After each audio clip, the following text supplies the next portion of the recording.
Located at 11750 Bevils Bridge Road in Amelia County, Virginia, this charming two-bedroom, one-bathroom brick home is available in the upcoming August edition of our monthly real estate consignment auction. The auction will conclude on Thursday, August 28th, 2025 at 11 a.m. Set on a generous 1.593-acre lot, this single-level home offers a blend of privacy and convenience.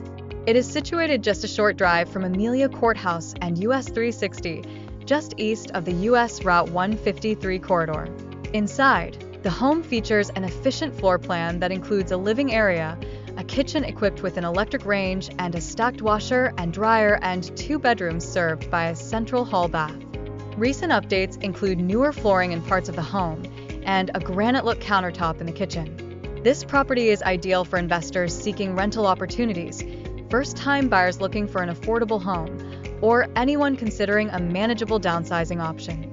Bidding will take place online, with a 10% buyer's premium and a $5,000 non-refundable deposit due on sale day.